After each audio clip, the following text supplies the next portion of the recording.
Muy buenas noches, tengan todos ustedes. El día de hoy iniciamos el módulo 4 con la licenciada Patricia Loza. No sé si la licenciada me escucha. Sí, yo la escucho. Buenas noches. ¿Cómo está, licenciada? Buenas noches. Para nosotros es un placer tenerla acá en la fundación. Bueno, ahora de una manera diferente, ¿no? En clases virtuales. Quisiera que un poco, por favor, les pueda comentar a los estudiantes sobre su vida profesional y su experiencia como docente para que la conozcan un poquito más. Está bien claro, por supuesto. ¿Es conveniente que encienda la cámara?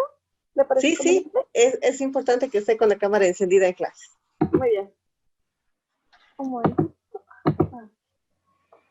¿Cómo están? Buenas noches. ¿Cómo está? Buenas noches, Todos, licenciada. a los participantes también muy buenas noches. Yo soy la licenciada Patricia Loza. Tengo formación académica con licenciatura en Contaduría Pública. Soy titulada de la Universidad Mayor de San Andrés. Realicé diplomados en educación superior, dos en educación superior, uno en docencia universitaria y el otro en metodología de la investigación aplicada en la educación superior, ambos de EPIS, también pertenecientes a la UNSA. Adicionalmente a eso hice un diplomado en tributación, también de la Universidad Mayor de San Andrés. Um, También soy, como profesional, me desempeño como auditor externo en la firma Pozo y Asociados. Ya tengo 5 años de experiencia en la firma. He avanzado desde junior, que es lo más en la base. Ahora soy senior, auditor senior, no, auditor senior. Yo me encargo de lo que es trabajo de campo, realización de informes, elaboración de trabajos especiales también. En los últimos años hemos tenido bastante hincapié en lo que es toda la parte de auditoría financiera, pero de acuerdo a la normativa ASI, que es más que todo aplicado a lo que es cooperativa.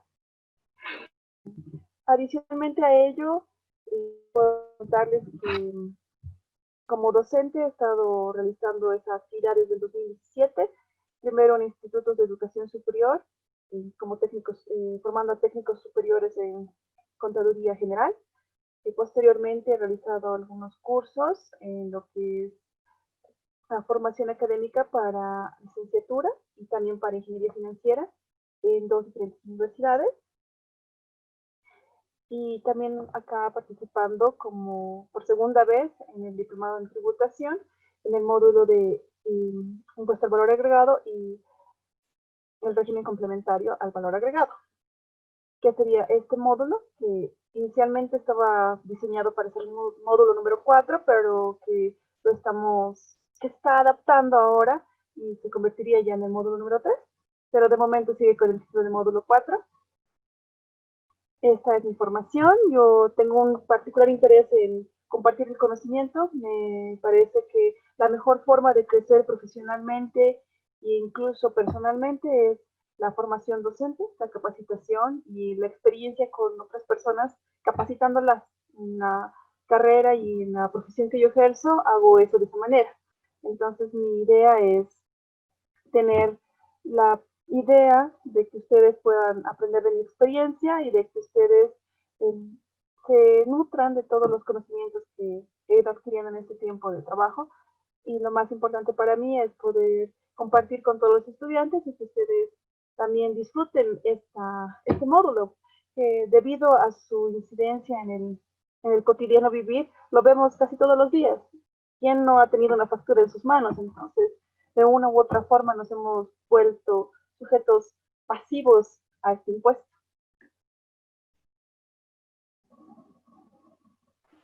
Bueno, licenciada, muchísimas gracias por haber aceptado la invitación de trabajar una vez más con Fundación IDEA.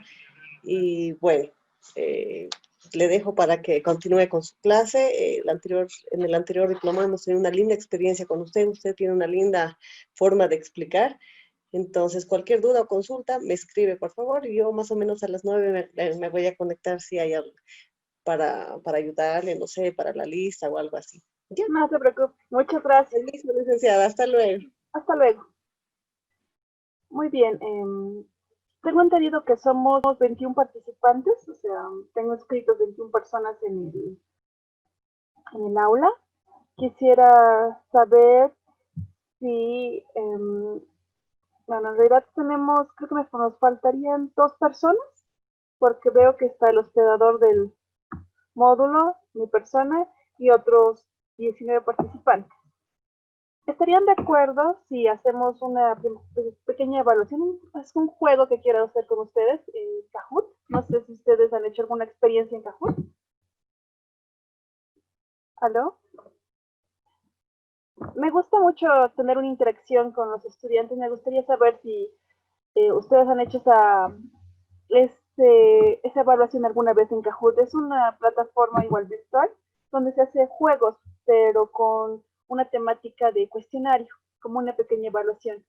¿Estarían de acuerdo en que podamos realizarla? Les voy a mandar el link y requeriría tomar unos 2 o 3 minutos máximo, hacer su perfil e ingresar al link para hacer la actividad. Okay, pues. Muy bien, un segundo, por favor. Ahorita les paso.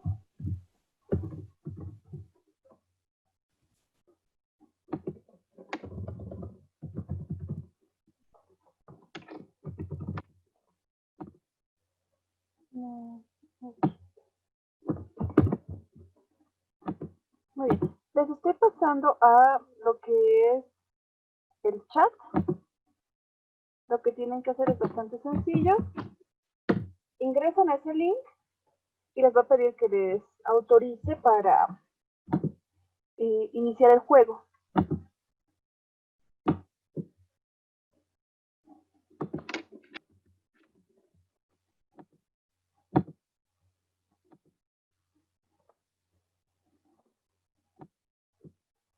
¿Están pudiendo ingresar? Sí, licenciada, buenas noches. Muy bien. Una vez que todos estén, por favor, me avisan para que podamos comenzar de esa manera.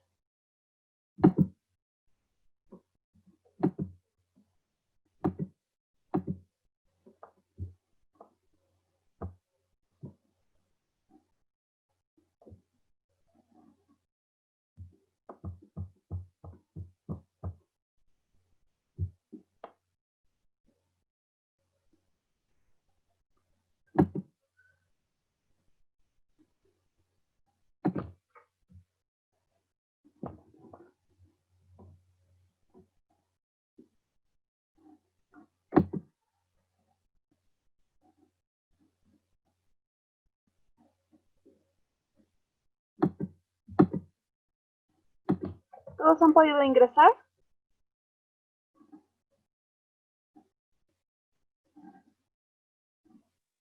Buenas noches, licenciada. No, yo todavía no ingresé. Ya. Por favor, procuren ingresar. Va a ser una actividad cortita, bonita. No va a tomar más de, entre lo que ustedes se van a registrar y lo que va a ser el juego, va a tomarnos máximo unos 5 a 10 minutos hasta que todos podamos ingresar. Lo ideal es que sean todos los participantes y pueda tener yo así una evaluación preliminar sobre los conocimientos que ya han adquirido en los 2 primeros módulos, en el módulo 1 y en el módulo 2. Entonces, para mí es importante saber si ustedes tienen bastante, o mejor dicho, consolidados los conocimientos de esos 2 primeros módulos. Y el Kahoot que se ha diseñado está en función de eso.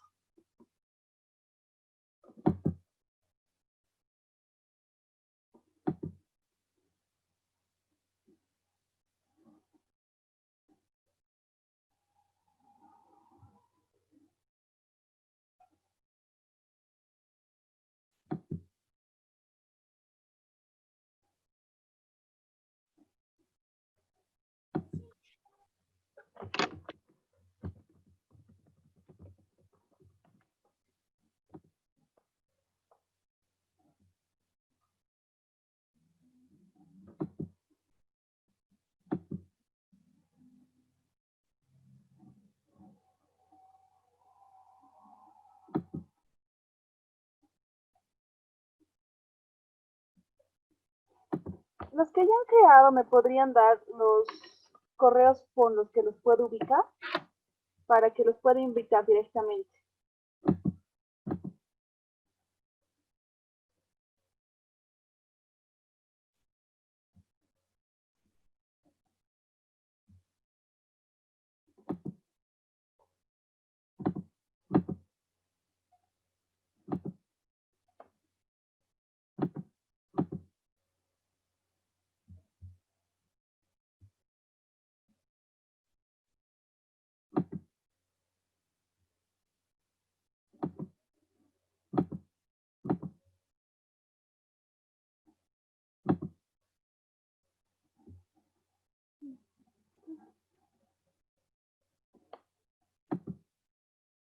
¿Alguien ya pudo ingresar?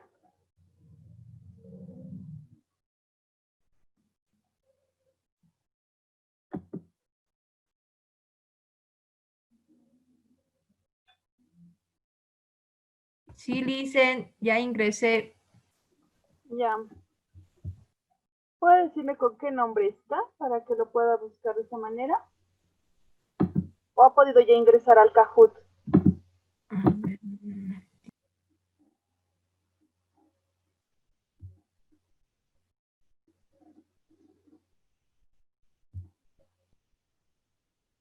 Muy bien, de momento. Vamos a hacer esto de esta manera y vamos a ingresar.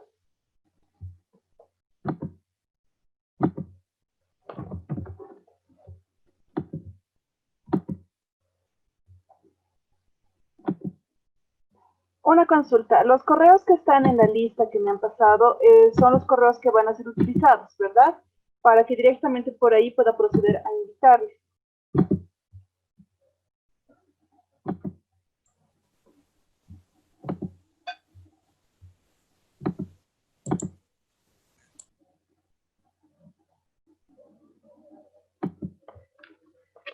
Mejor crear como un usuario con su correo electrónico con el que van a ingresar a la plataforma, todo.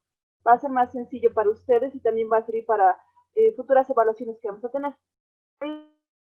Como pequeñas pruebas para poder afianzar los conocimientos de una manera un poco divertida.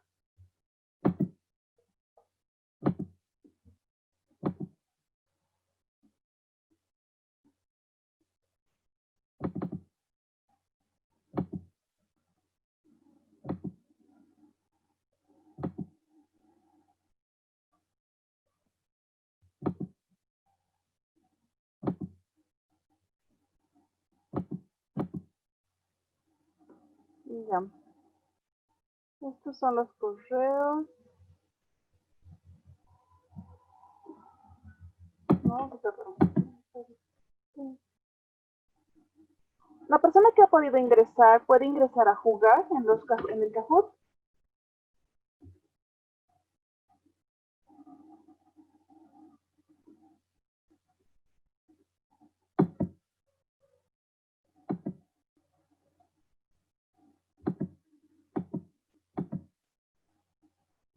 Por favor, intenten ingresar al link que les he proporcionado e inicien el juego. Entre más sean los participantes, más sencillo va a ser.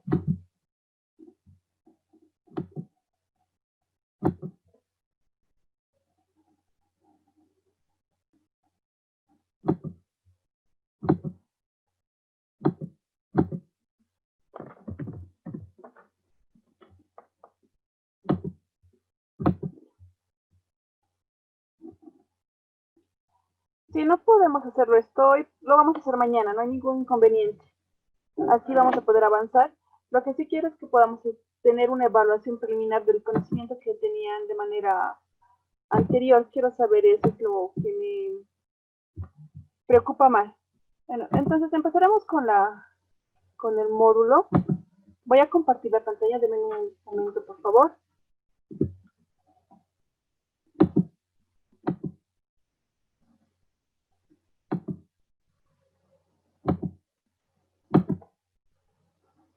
Muy bien. ¿Pueden ver la presentación? Voy a requerir que me respondan con palabras, por favor, cuando les hago una pregunta. No solamente al chat, por favor, sino también que me puedan responder en un ir y venir. Me prefiero yo una clase donde yo haga preguntas, ustedes también las respondan, ustedes me den preguntas y yo las respondo. De esa manera va a ser más dinámica el módulo y así vamos a afianzar todo el conocimiento que vamos a avanzar durante este periodo. Entonces, se puede ver la pantalla que se está compartiendo, todos la pueden ver. Sí, licenciada. Sí, licenciada. Muy bien, perfecto. Entonces, como bien se les ha indicado, este es el módulo 4, impuesto sobre valor agregado, y el régimen complementario del impuesto sobre valor agregado. Vamos a iniciar con el impuesto del valor agregado. Esta semana vamos a hacer todo lo que es referente al IVA. La siguiente semana vamos a hacer el RC-IVA. Muy bien. Entonces, empecemos con la primera parte, que es el impuesto al valor agregado. Las características de este impuesto. Muy bien. El IVA es, como ustedes lo deben conocer, o como su mismo nombre indica, es sobre el valor. Es decir, es una añadidura que después del proceso de producción y después de haber puesto un margen de ganancia, le adicionamos antes de venderlo. En otros países, el IVA se maneja de manera diferente, es decir, que no simplemente se pone o se expresa de manera implícita en la factura, sino que está de manera explícita. ¿A qué me refiero? Me refiero al hecho de que en muchos países el IVA está por debajo del precio de venta, es decir, nos especifican cuánto es nuestro impuesto. Entonces, de esta manera nosotros en otros países tenemos más claro qué es lo que se está pagando como impuesto al valor agregado. En nuestro país esto se maneja de manera implícita, es decir, no se ve en el documento fiscal desagregado o disgregado, como prefieran decirlo, en la factura, sino que nosotros, ya sea como contadores o incluso como una persona independiente que realiza algún oficio que de una u otra forma tiene que declarar impuestos, nosotros tenemos que determinar la alícuota correspondiente. Este impuesto es sobre todas las actividades económicas. Dejámonos entender como el hecho de que nace o se genera a partir de la venta. No solamente hablamos de venta como algo de una mercadería o de un bien, sino también estamos hablando de la prestación de un servicio o de una imposición definitiva, así como el contrato sobre ejecución de obras. Si ustedes han tenido experiencia profesional, deben haber alguna vez visto algún caso de proceso de construcción. Entonces, hay diferentes maneras de abarcar, ¿sí? Le habrán activado a mi mamá, ¿qué será, no? Disculpe, me parece que alguien está con el micrófono abierto y está con dos equipos. ¿Será que se desconecta de uno para evitar el acoplamiento de sonido? Porque tenemos que pagarle, dígale, es ratito y ya, pues, si no. Cuando ustedes tienen que pagarle esa noche. Vamos a cerrar el micrófono, sino ¿dónde está la persona que está hablando? Ya, muy bien. Entonces, el objeto. Vamos al objeto de lo que es el IVA. ¿A qué llamamos o qué denominamos el objeto del IVA? Lo estamos denominando a la venta del bien, de un bien, ya sea mueble o no mueble, o sea, me estamos refiriendo de un bien tanto movible como no movible. Cuando hablamos de movible nos referimos a objetos, ¿no? Concretamente a cosas que se venden en el mercado formal o informal, así también como otro tipo de artículos que cada vez es más propenso en esta nueva coyuntura que sea de manera digital, ¿no? Sin embargo, eso sigue siendo una venta de un bien mueble. Ahora, también es las importaciones definitivas, ¿sí? Los contratos de obra o prestación de servicios. Hay que tener muy claro la idea de lo que es un contrato de obra o una prestación de servicios. Si alguna vez han realizado algún caso o han tenido la oportunidad en sus trabajos de poder o bien construir o adquirir un bien construido, es decir, ustedes en su empresa tienen la actividad, cualquiera puede ser la actividad, pero tienen que construir ya sean nuevas oficinas o algunos almacenes en específico, y hay dos opciones, hay dos caminos. Los dos caminos deberían llevar al mismo fin, de una u otra forma. Hay un camino donde nosotros nos ocupamos y tomamos la responsabilidad de la construcción, es decir, donde nosotros tenemos obras en construcción. Y es ahí donde vamos, si quieren, como en una bolsa, acumulando todos los costos que tienen de relación directa con el bien, o mejor dicho, con el ambiente que se está construyendo. Y la otra es hacerlo con un contrato de construcción con una empresa. Ambos tienen el mismo fin, que es construir el ambiente requerido para nuestras actividades. Sin embargo, tiene otra connotación contable. Me refiero al hecho de que si nosotros nos ocupamos de hacer la construcción propiamente, toda la ejecución, tenemos que tener en cuenta que hay pago a jornaleros, pago de materiales, otros gastos adicionales. No todos los gastos van a tener factura, algunos tienen que ser con recibo, otros tal vez no estén sujetos a un documento conocido, ya sea recibo o factura, sino tal vez alguna planilla de trabajo con los obreros. Entonces, es un poco más laborioso. Mientras que un contrato de obra y que se realiza con una empresa se limita a las planillas de avance que se van generando en el periodo determinado. Y también está sujeto al contrato que ya han suscrito. Entonces, todas esas actividades, todo el conglomerado de actividades, básicamente son objeto del IVA. ¿Ya? Ahora hablemos de los sujetos. Hay características bastante particulares sobre a quién se le denomina sujeto. Debido al rango del artículo que nos rige en la ley 843, el sujeto puede ser muy amplio, es decir, podríamos ser todos, ¿me entienden? Si tuvieran lo que es la ley 843, ¿tiene alguna persona a mano esa ley? ¿O prefieren que comparta la pantalla y lo pueda una persona leer? ¿Alguien lo tiene, la ley 843?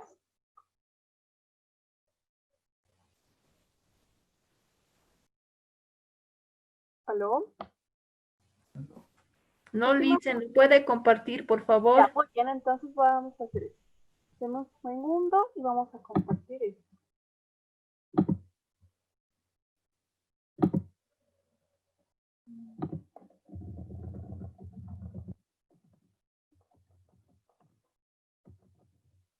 Muy bien.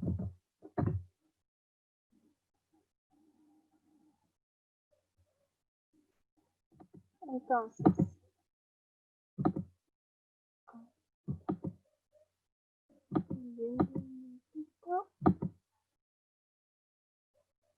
ya, vamos a ir.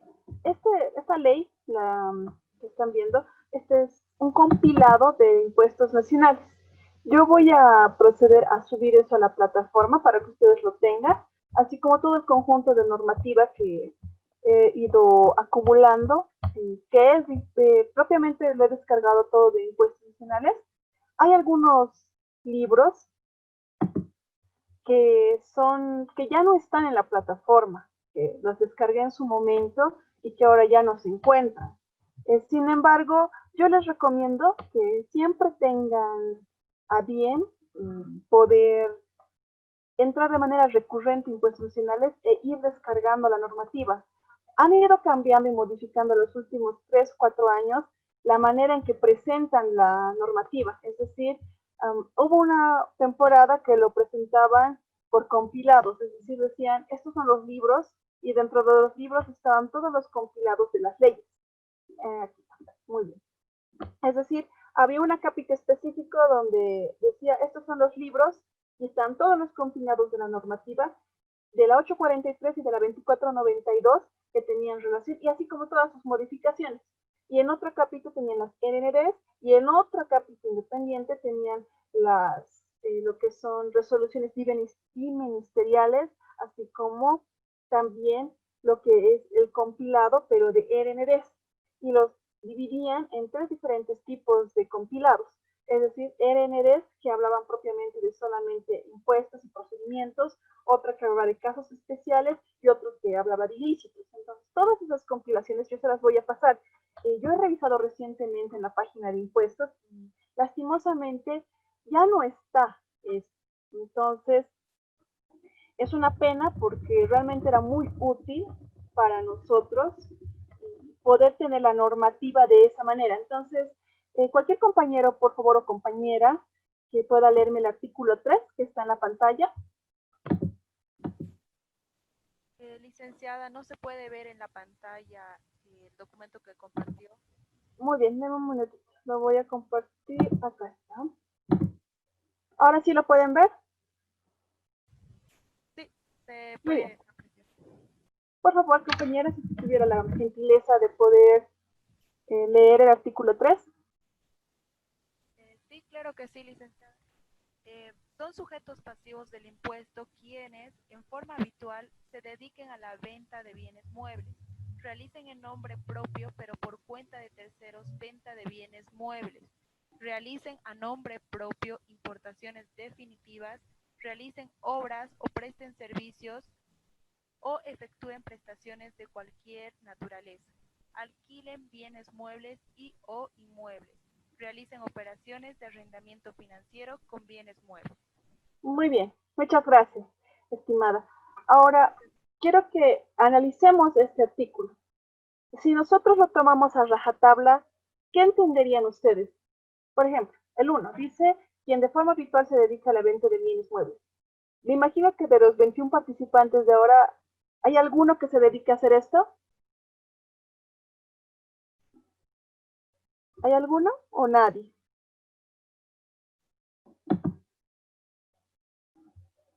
Ya.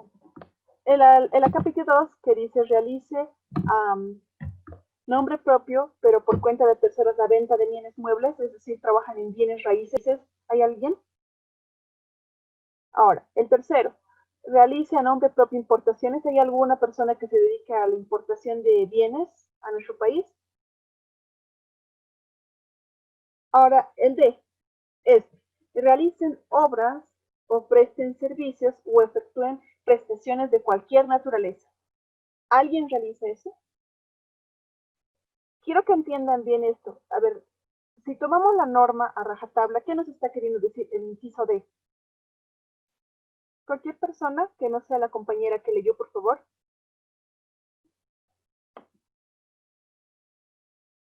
Si no me responden, voy a tener que decirles, hablarles a cada uno, decirles tú o tú. Ya, muy bien. A ver. Vilma Meguillán.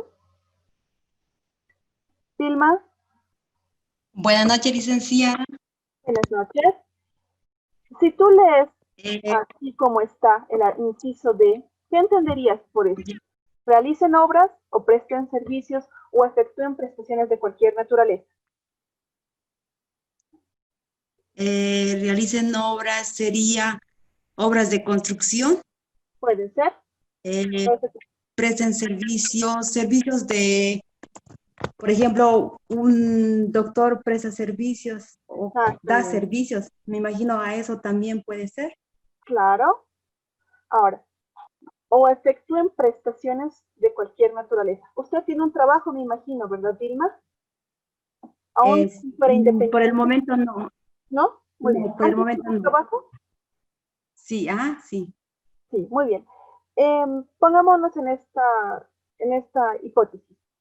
Si nosotros tomamos a rajatabla el inciso del artículo 3, que dice que efectúen prestaciones de cualquier naturaleza, eso implicaría que usted, cuando estaba trabajando, debería haber emitido una factura, porque está siendo muy global, si se da cuenta. Aquí no está especificando ni tampoco está restringiendo como sujeto a los empleados, ¿verdad? O usted Sí. o lo entiende de otra manera, usted, este artículo, esta parte de la ley. Lo entiendo así como usted dice, pero me parece que también hay los que hay una estimación de lo que ganan su sueldo para emitir factura, ¿no? Y Bueno, si ese el es un sueldo tema. es bajo, entonces no. Está bien, sí, no te preocupes. Puedes cerrar tu micrófono. Muchas gracias. Ya. Miren, lo que Vilma está diciendo es correcto, pero hay que tomar en cuenta lo siguiente. Si nosotros nos enfocamos solamente a esta parte de sujetos, por eso es que la normativa es tan larga y tiene su decreto supremo reglamentario. Es decir, tenemos un reglamento aparte de la norma. Debemos entender lo siguiente. No somos abogados y no tenemos por qué saber esto, pero hay una distinción entre código y código procesal, ¿ok? Nosotros no tenemos un código procesal. Entonces, para nosotros, cuando nos están hablando de esto, y entender la distinción es bastante complicado y complejo, pero en realidad es lo siguiente. Nosotros tenemos una ley, Esta es nuestra ley. La ley 843 y la 2492 es nuestro marco. Nuestra ley es bastante amplia y al mismo tiempo es bastante abstracta. Quiero que me entiendan en este sentido de que si solamente tomamos como punto de partida la ley, o sea, la ley 843 en seco y vamos directamente a las deducciones por sujetos, solo lo entendemos de manera literal y sin ningún análisis, podríamos entender que todos tenemos que emitir facturas, porque eso te deja entender la misma ley. Más abajo van a decirnos que hay una excepción, ¿me entienden? Hay una excepción a esta normativa, ¿ya? Hay una excepción que nos habla de que aquellos que son dependientes no tienen por qué emitir factura, porque el que se encarga de hacer esa obligación fiscal es su empleador. Entonces, cuando uno es empleado, no tiene por qué emitir factura, a no ser que sea una persona, un trabajador independiente que realice trabajos de consultoría, que es otro tipo de figura, ¿sí? Y que no tiene, que si bien tiene una relación directa con el IVA, no tiene nada que ver con el EDC-IVA, que es el que vamos a ver más adelante, ¿sí? Entonces, como les estaba explicando, nuestra ley, la ley 843, es, si quieren, nuestro código, ¿sí? Es nuestra normativa general, es nuestro marco, es lo que nos limita, lo que tenemos que hacer, hacia dónde estamos yendo, qué es lo que tenemos que hacer, ¿sí? Pero no podemos limitarnos a la ley. Si nosotros tomamos los artículos de la ley 843 y solo nos limitamos a leer lo que corresponde a cada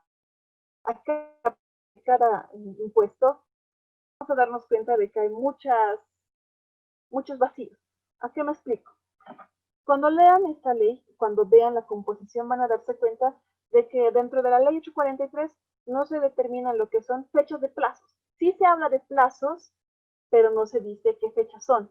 No se dan procedimientos. Por eso les decía que si bien nosotros no tenemos formación de abogados, sí hay algo que deberíamos distinguir. Nosotros sí tenemos un código y un código procesal, aunque no se llamen así, ¿sí? Nosotros tenemos el código, si quieren, la ley 843, la 2492. Y nuestro código procesal, entre comillas, son los decretos supremos reglamentarios, que cada impuesto, cada tipo de impuesto tiene, ¿sí? Entonces, en la ley, pasemos al inciso E, que dice alquilen bienes muebles y realicen operaciones. Muy bien. Entonces, vamos a seguir con la presentación. Entonces, quiero que tengan claro eso, que los sujetos pueden ser muchos, podríamos ser todos. Si nos limitamos a la ley y leemos la ley a secas, seríamos todos, pero no es así. Ahora vamos a hablar de la alícuota. Quiero que entendamos una cosa bien fundamental, ¿sí? Una cosa es la tasa nominal y otra cosa es la tasa efectiva, ¿sí? ¿A qué me refiero con eso? Una tasa nominal es, si quieren, la que se encuentra descrita en la norma, ¿ya? Esto está, les voy a mostrar en qué parte de la normativa está, para que ustedes puedan verlo. No,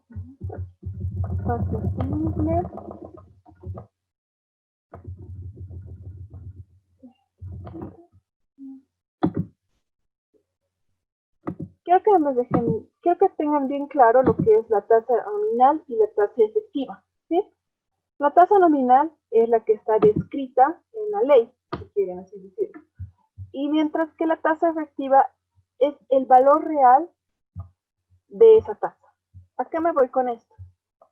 A que si bien la normativa nos puede dar un porcentaje X de impuesto, a cualquier tipo de impuesto, puede ser impuesto al valor agregado, puede ser IT, puede ser otro tipo de reglamentaciones que puedan haber, ¿sí? Esto está en el artículo 15 de la ley 843. Nos dice que la alícuota general única del impuesto será del 13%. Esta es nuestra tasa nominal. Ahora, ¿para qué nos sirve o cuál es la función de la tasa efectiva? ¿Ya? Es la siguiente, es poder hacer lo que nosotros llamaríamos, en nuestro caso, el gross INAP. Y los que han realizado algún tipo de importación también lo deben conocer, porque en la parte casi final de la póliza viene lo que es el IVA. En una importación, a diferencia de el resto de ventas y transacciones que realicemos en nuestro territorio nacional, que se hace el pago sí o sí efectivo. Cuando nosotros importamos, no hay una deducción como tal, sino que hacemos el pago. La deducción, o sea, me pueden decir que, pero estamos perdiendo lo que es el 13% de nuestro crédito fiscal, o sea, estamos perdiendo esa compensación. Pero no, no es así. No sé si alguna persona alguna vez ha hecho CDI. ¿Hay alguno que tenga experiencia o haya tenido alguna práctica viendo lo que es importaciones? Bueno, en caso de que no haya ninguno, una cuestión bastante simple y sencilla. Mira, lo que realiza o lo que sucede es que hay un tipo de documento mercantil que se denomina CDIs, que son certificados de derecho impositivo, ¿sí? Que ante impuestos tienen un valor de dinero. No es propiamente dinero, pero sirve para pagar impuestos, ¿sí? Todos aquellos que están haciendo importaciones no van a perder la compensación, sino que simple y llanamente van a agarrar y van a ir guardando esas facturas de manera cronológica, ordenada, y que sustenten realmente toda la, ¿cómo se puede decir? Que sustenten realmente la transacción. Eso sí, cuando ustedes soliciten CDI, si es por importaciones, tienen que tener una cosa muy clara. Hay dos maneras de hacer esto, ¿sí? Hay una que es ex post y ex ante, ¿ya? Ex ante significa que ustedes reclamen el CDI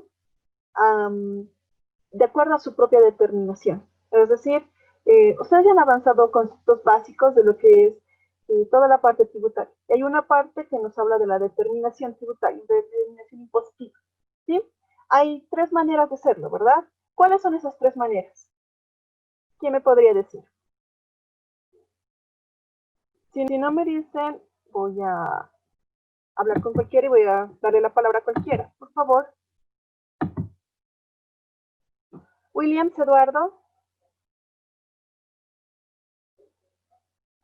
Williams, Eduardo. Buenas noches, licenciada. Buenas noches.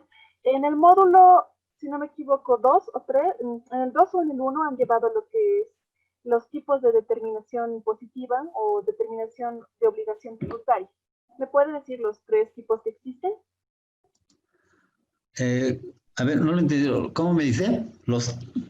La determinación de obligación tributaria. Existen tres tipos.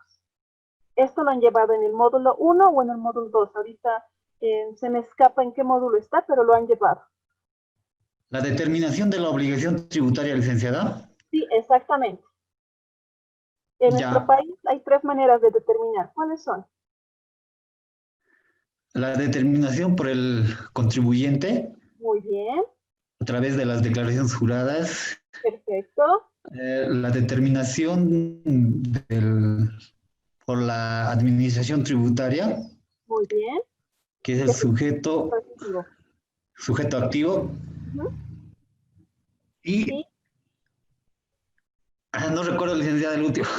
Ya, no se preocupe. Muchas gracias, William. Puede cerrar su micrófono ahora. Listo, licenciada. A usted. Muchas gracias. Muy bien. Entonces, la última que le faltaba decir, William, es la mixta, ¿ya?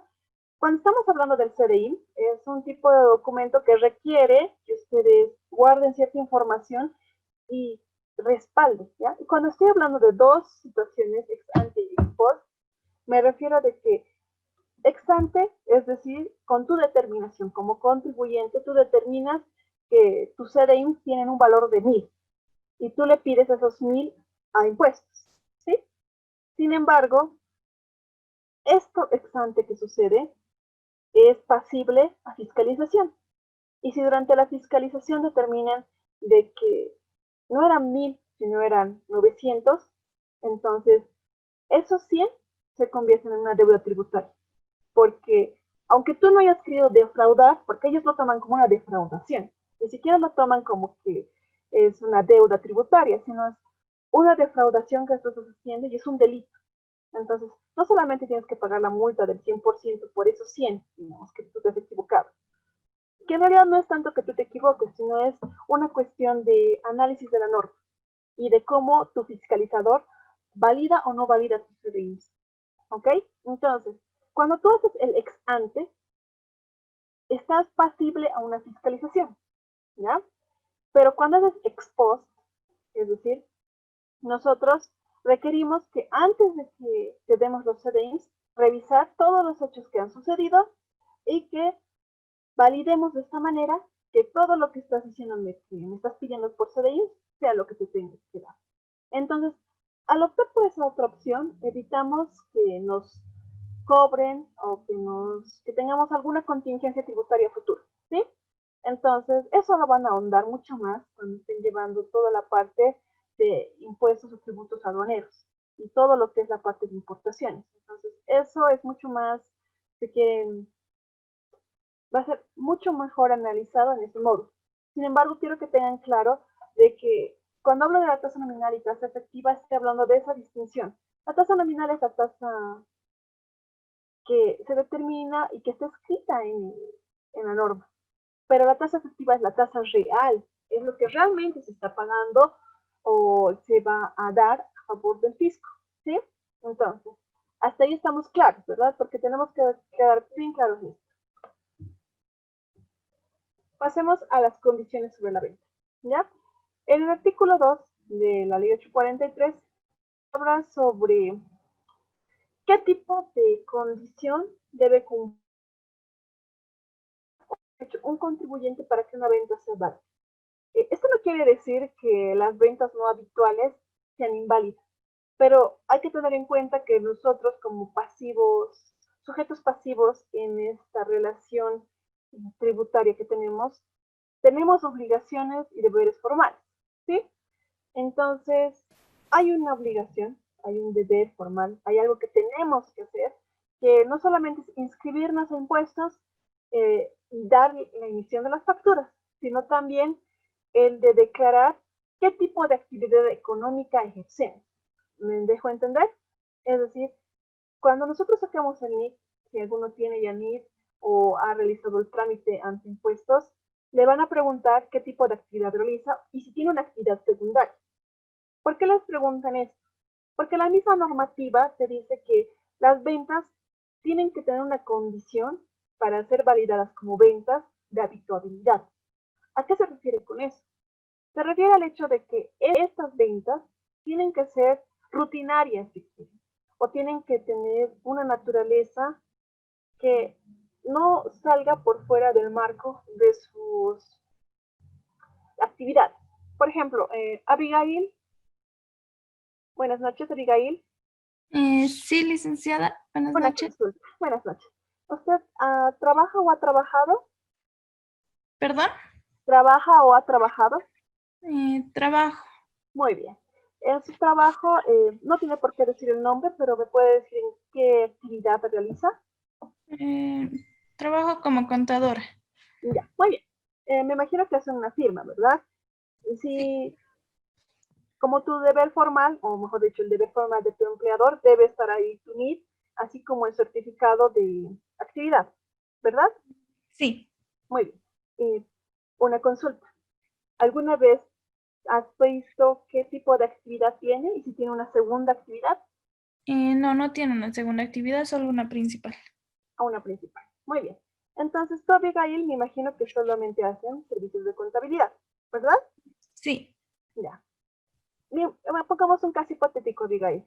¿Qué pasaría en el caso de que durante este periodo fiscal, debido a estas contingencias que hemos tenido con la pandemia y por razones o motivos que salen de tu o de la misma del mismo control de tu jefe o tu jefa, han tenido que realizar venta de hojas, digamos, y fotocopias?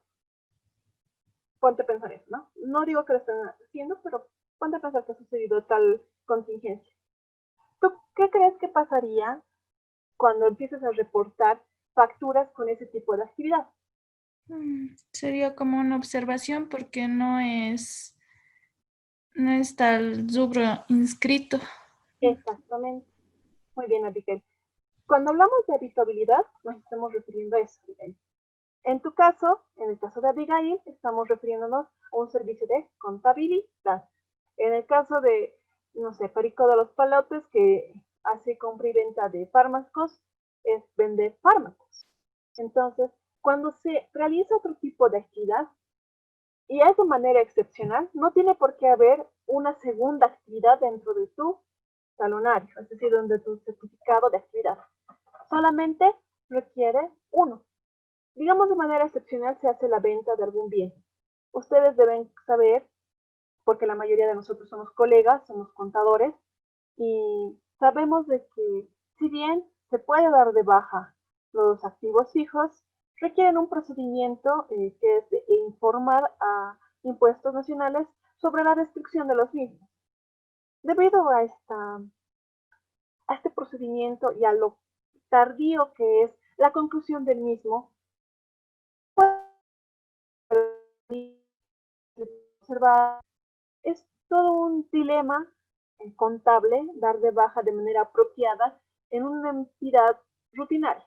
En una empresa de farmacéutica o que se realiza la compra y venta de fármacos o son bioquímicos, esto no es tan poco habitual. Mucho mejor expresado sería que es muy recurrente. ¿Por qué? Porque estos hacer unas sustancias controladas y que son no solamente regidas o si quieren supervisadas por impuestos, sino por otros entes reguladores, sí requieren y sí van los peritos, los veedores en realidad de impuestos y del CEDES y dependiendo del tipo de actividad, pero que tenga otro tipo de connotación, va esa persona con los veedores para ver la destrucción, ¿sí? Pero en el caso del resto de las demás actividades, realizar eso es un poco más complicado. Y lo más sencillo es agarrar y hacer una venta de los bienes, aunque sea a valor de basura o de chatarra, dependiendo del bien. Entonces, esa venta excepcional de activos fijos no tiene por qué estar nombrada o estar circunscrita en nuestro certificado, porque no es habitual. Es cierto, es una venta, lo estamos facturando, pero no tiene por qué estar dentro de nuestro certificado porque no tiene la connotación de habitual, porque esto va a ser de manera poco frecuente y de manera excepcional. Pero en el momento en que deja de ser excepcional, por cualquier motivo que fuese, tiene que, como deber formal, realizar la notificación a impuestos y modificar esta certificación. Entonces, la habituabilidad es algo que está sujeto a las condiciones no solamente del sujeto pasivo y de lo que él considere, sino también está sujeta a las circunstancias, porque si se habrán percatado en estas circunstancias tan particulares de la pandemia, ha sucedido muchos casos que muchas personas han cambiado o han duplicado el rubro. Es decir, si digamos una persona X se dedicaba a la venta de comida, ahora si es que lo ve pertinente, ahora también hace delivery, ¿ya? O pongamos algún caso mucho más extremo. ¿Qué tal una empresa que se dedicaba a hacer venta de, los operadores de turismo, por ejemplo? Un dueño de operador de turismo puede decidir que teniendo las facilidades que tiene, porque los operadores de turismo tienen bastantes manejos y experiencia en temas de adquisición, pero de servicios vía web. Y ellos hacen, si quieren, la duplicación o la mejora de un software adecuado para nosotros. Entonces, los operadores están poco a poco cambiando su rubro. Ya no se están dedicando a operadores de turismo porque hay que ser sinceros. En esta tendencia, en lo que es el turismo está estancado, al menos hasta que pase o se flexibilice aún más, lo cual no deja de ser peligroso, ¿sí? Entonces, la habitabilidad es algo que se maneja en función de las actividades que se realizan, de las circunstancias y del sujeto pasivo. Porque el sujeto pasivo puede cambiar también de rubro por su propia voluntad, no necesariamente requiere que una circunstancia cambie, sino que él, como emprendedor, puede decidir cambiar el rubro que tiene. Y esto cambiaría la habituabilidad. ¿Y qué pasa con las importaciones?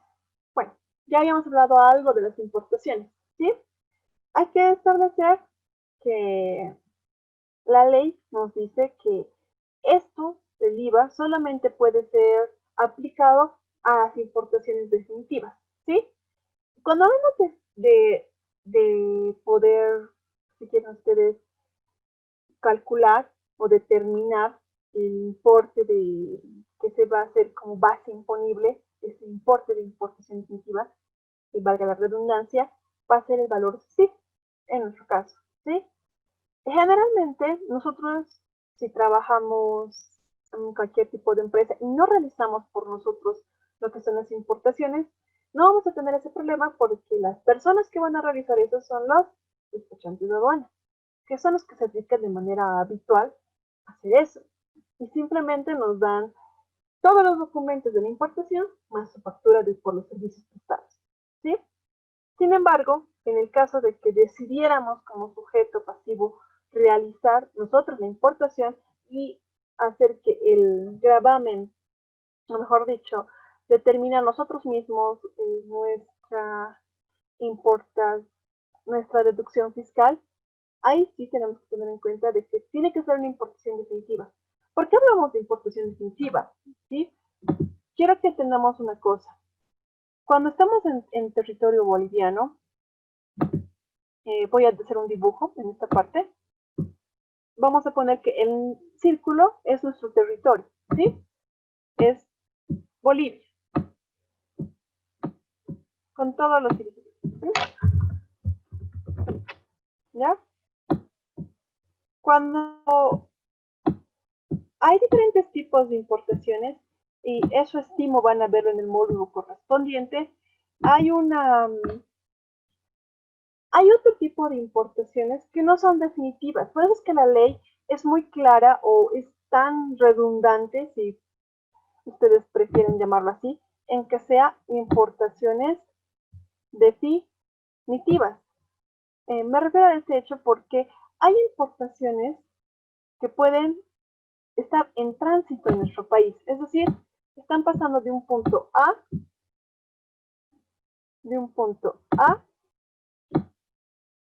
van a estar de manera temporal acá y se van a ir a un punto B. Es decir, esta importación no va a ser definitiva, ¿me entienden? Esta importación solamente está en tránsito, ¿sí?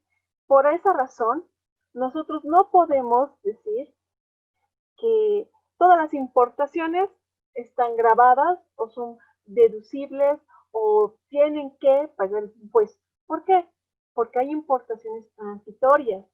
Incluso hay algún tipo de figura en aduanas, en el tema aduanero, donde una mercancía solamente viene a nuestro país para recibir, si quieren, el perfeccionamiento, entre comillas, de cierto bien y vuelve al país de origen.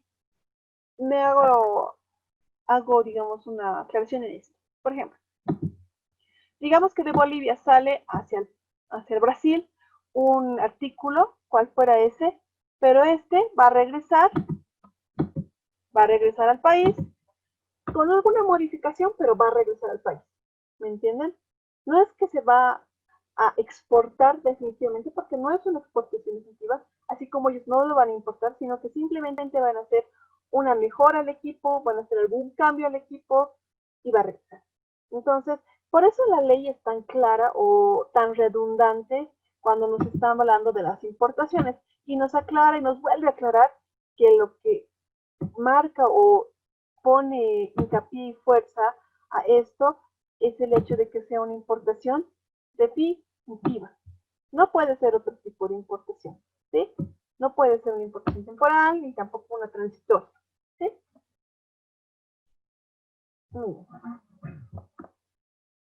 Pasemos a lo siguiente. Las permutas.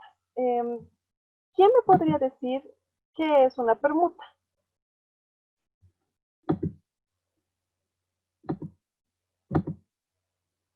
¿Aló? ¿Alguien me puede explicar qué es una permuta? Tania Mujica, ¿me podrías decir qué es una permuta?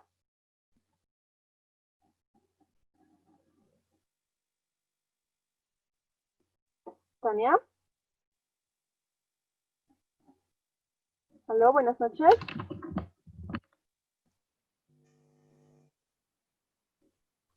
Tienes problemas de sonido, ¿verdad? A ver, entonces Roselín Pinini.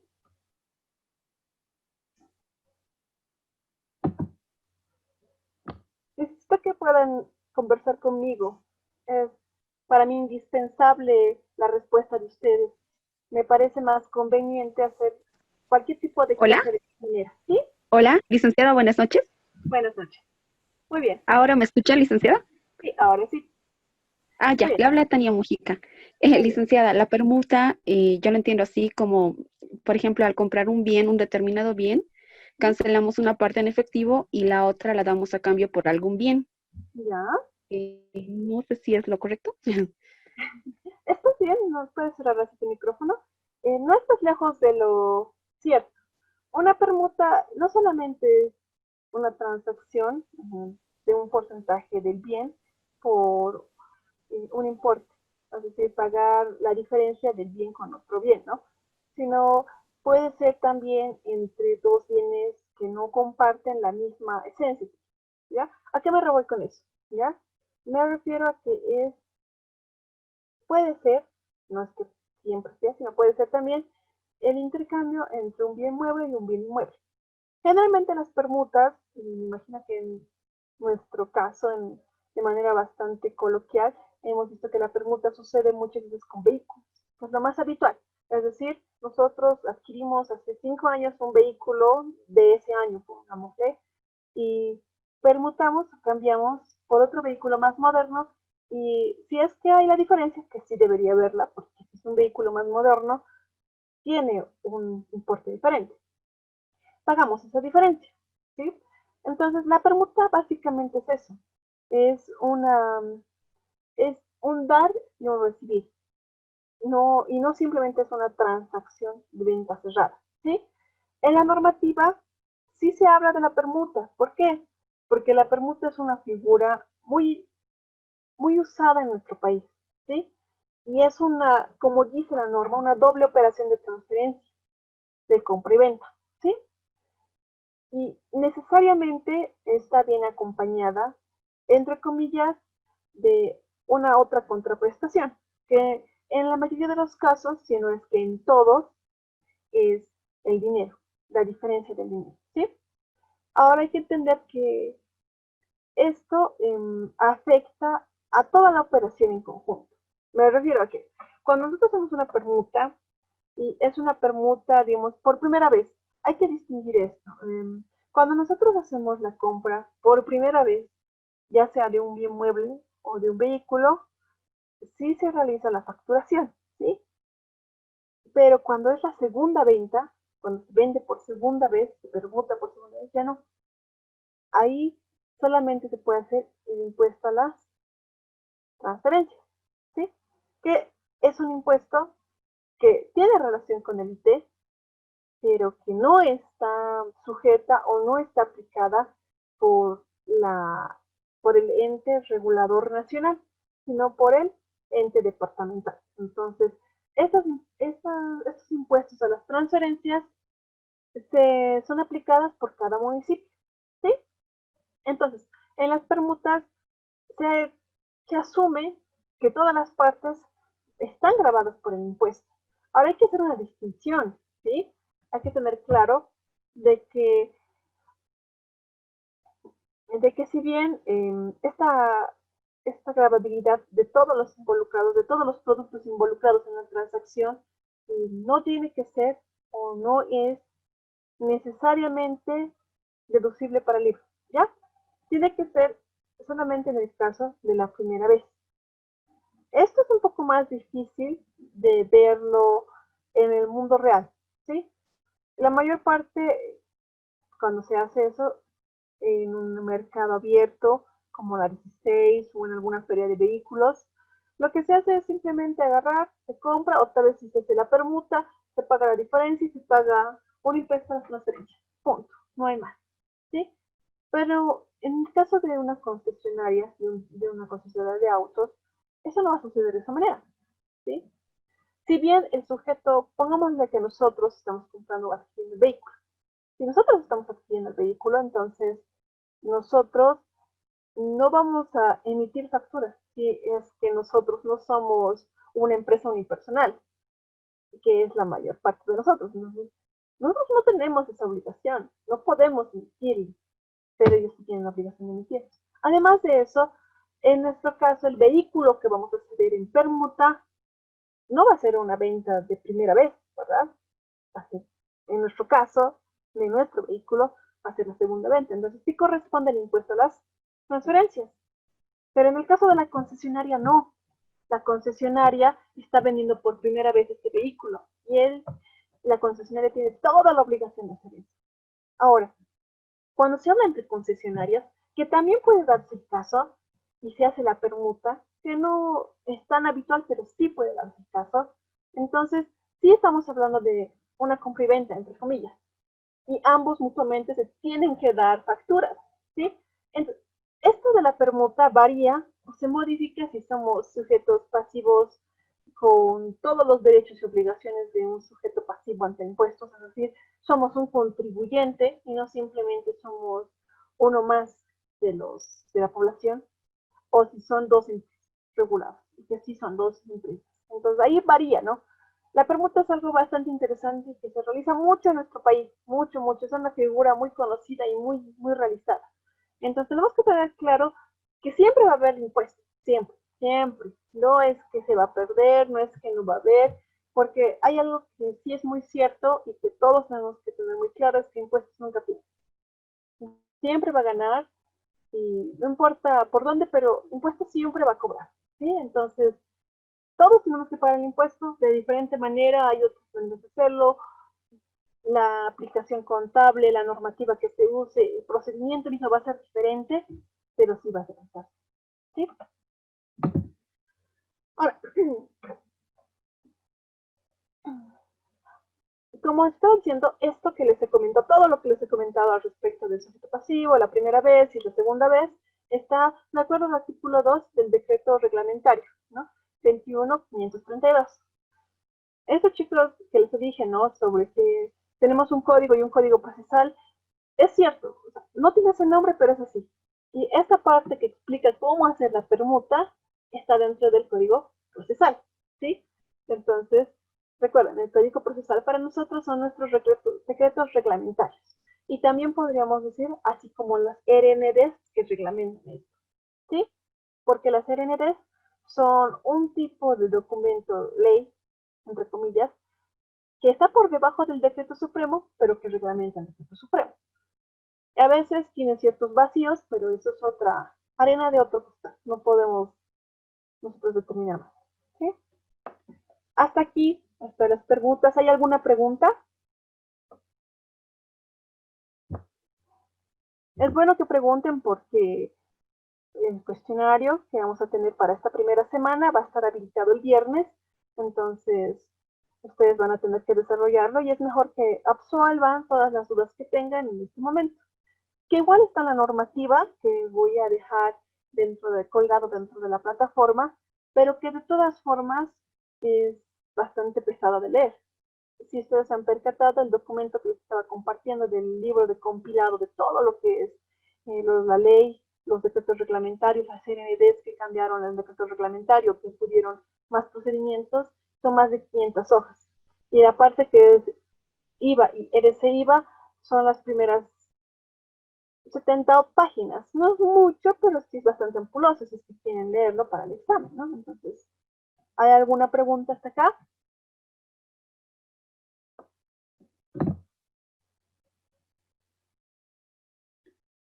Voy a hacer preguntas al final, así que espero que puedan responder. Muy bien. Ahora vamos a ver qué es una dación de pago, ¿ya? Una dación de pago es un evento muy particular que entra dentro de las excepciones del IVA, ¿ya? Hemos dicho que el marco de lo que está sujeto al IVA es bastante amplio, ¿sí? Es la venta de bienes, el alquiler de los bienes, el dar por terceros el bien, dar servicios, cualquier tipo de prestación de servicios.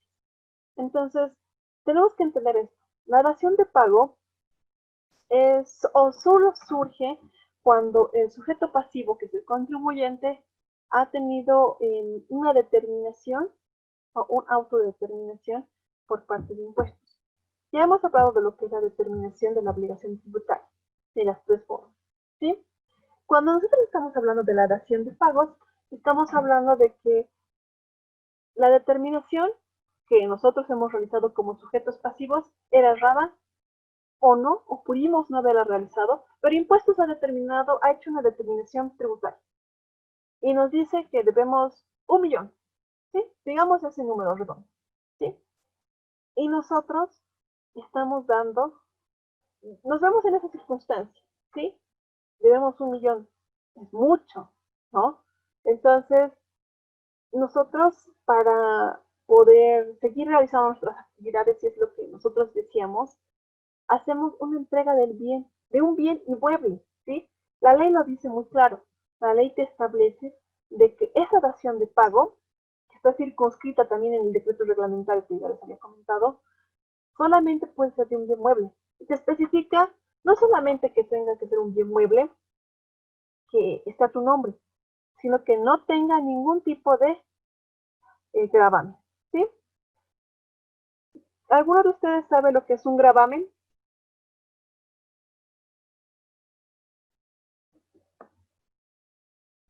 ¿Alguien me podría decir qué es un gravamen? Muy bien. Vamos a dejarla. Tania, disculpa, Tania. ¿Sí? Por ¿Sí? favor, Tania, ¿me ¿Licenciada? puedes dar un número? ¿Mi número? No, un número, solo un número. Ah, un número. Ah, ya, perdón. El número 6. 6, muy bien. ¿Quieres que vaya del principio o empiece por el final? Bueno, como número ¿Por el final? por el final, Por el perfecto. final. Entonces, 1, 2, 3, 4, 5, 6. Mayra Ramírez. Mayra. Mayra, por favor, habilita tu micrófono, por favor.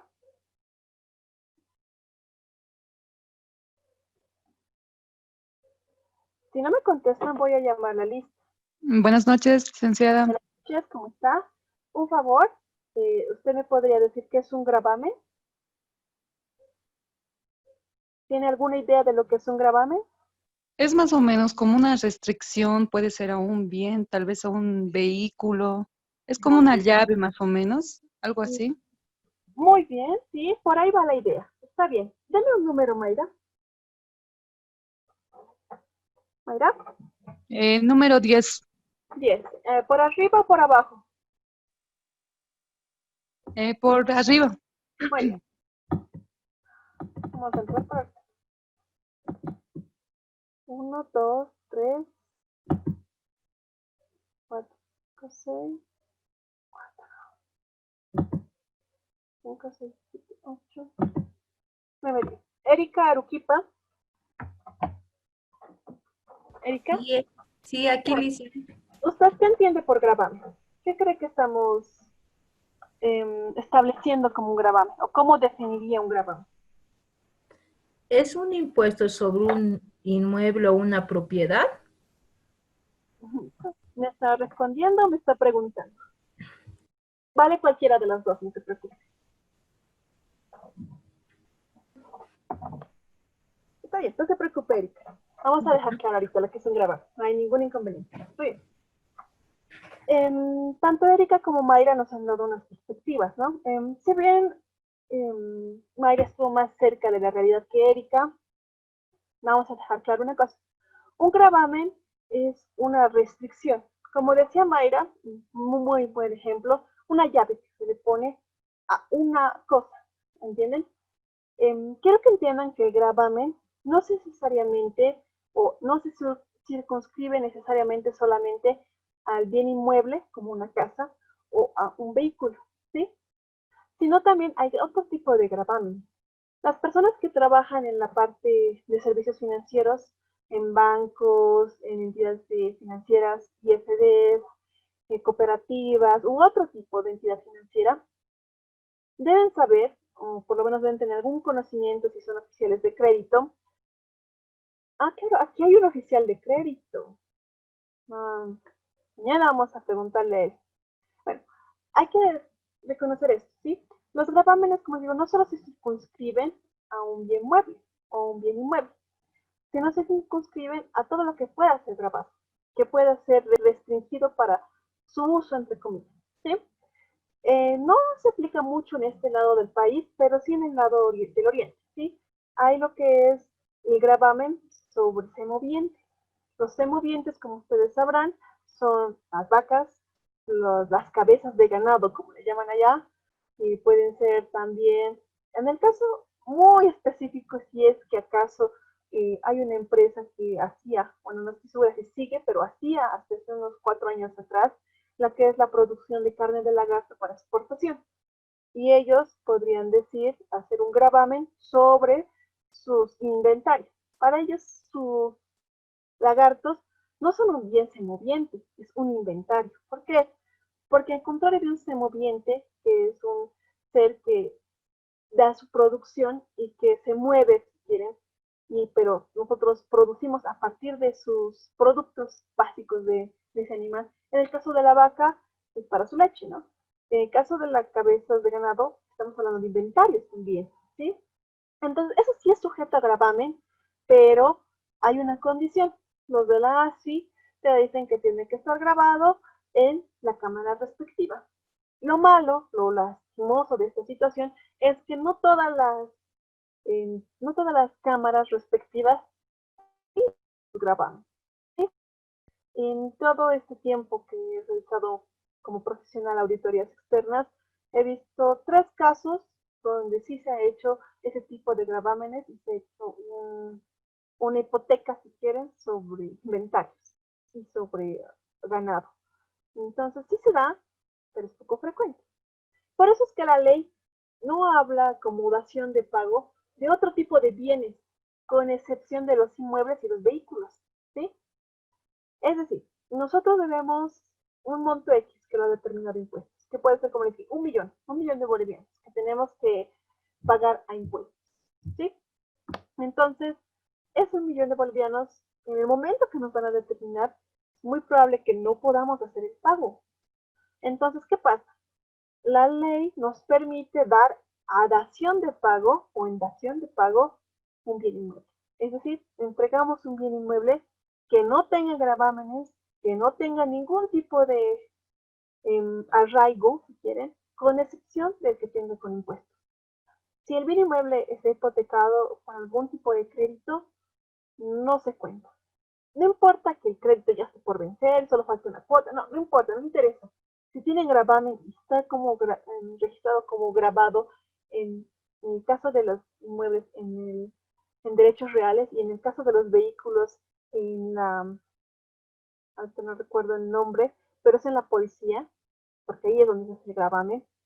Si está en cualquiera de los dos, no se permite, está prohibido. No nos permite darlo en dación de pago. Entonces, esta es una figura muy interesante, ¿sí? Porque si ustedes lo piensan,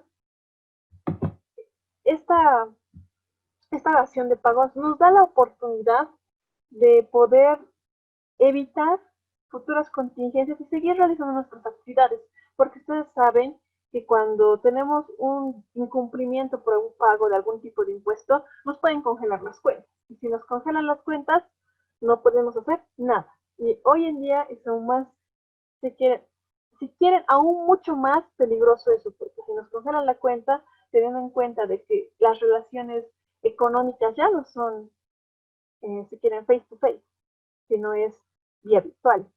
Si es vía virtual, que te corten, que te cierren, que te anulen, que te cancelen tus cuentas, te impiden hacer esa relación. Es cierto que hay otros medios, Tigo Money, Pagosnet, sí los hay, pero no son los más óptimos y tal vez no podamos tener un control más riguroso de esto, ¿sí? Ahora, hablemos de lo que es la cesión de bienes, ¿sí? Dentro de la normativa igual hablamos un corte antes de empezar con la cesión de bienes. La dación en pago no está o no es alcanzado por el IVA, ¿sí? es siquiera una excepción al IVA. ¿Por qué? Porque esta dación en pago, si bien es una transferencia de un bien, no es una venta, no es un alquiler, no es una permuta, no es un arrendamiento financiero, no. Es básicamente dar a cuenta de un pago y nosotros sabemos como contadores de que cualquier pago, gasto, egreso que se genere a partir de cualquier tipo de multa, no importa cuál sea la multa, no es un gasto deducible. Y por lo tanto, debido a esta naturaleza de la dación en pago, tampoco es o no cumple con ninguna característica para convertirse en un sujeto o una base imponible. ¿Por qué? Porque nosotros simplemente vamos a hacer una dación del pago, vamos a pagar impuestos. Y si bien a impuestos le convendría, entre comillas, que nosotros le paguemos impuestos por esa venta, entre comillas, en realidad no es una venta, no se ha generado un ingreso, y por lo tanto, no es sujeto del IVA, esa dación. ¿Ya?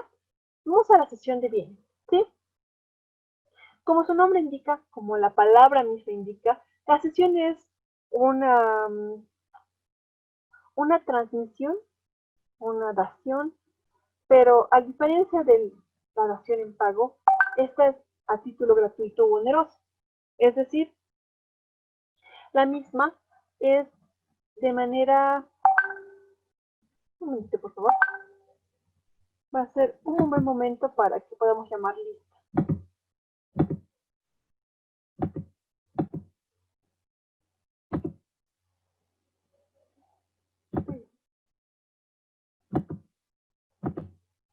Muy bien.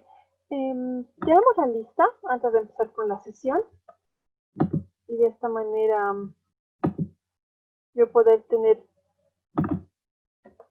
una lista adecuada de ustedes. Muy bien.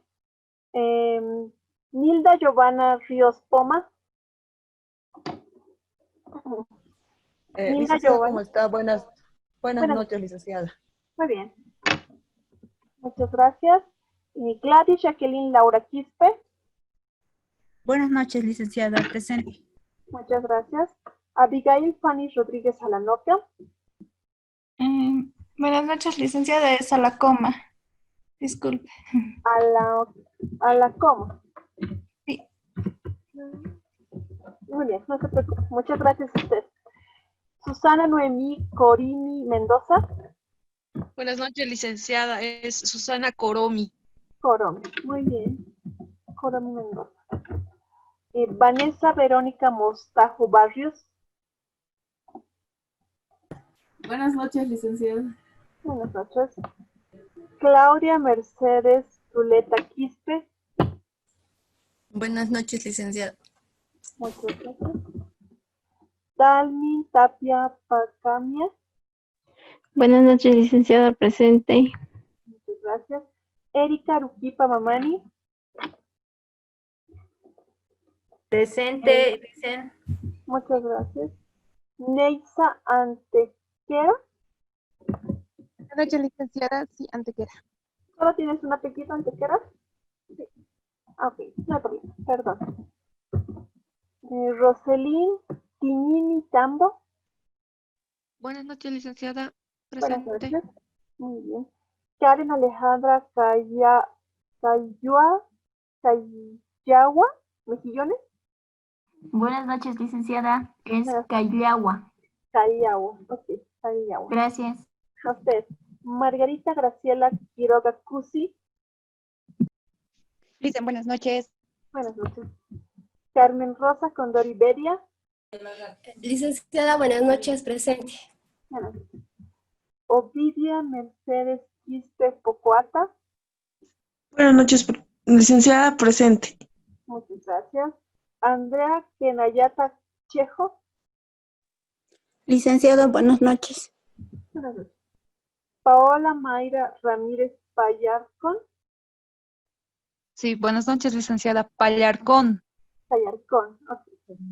Stephanie Nicole Zárate Ojeda. Presente, licenciada. Buenas noches. Buenas noches. Juan Pablo Guzmán Alejo. Juan Pablo Guzmán Alejo. Perdón, licenciada. Buenas noches. Buenas noches. William Eduardo Toquelupa. Buenas noches, licenciada, presente. Buenas noches.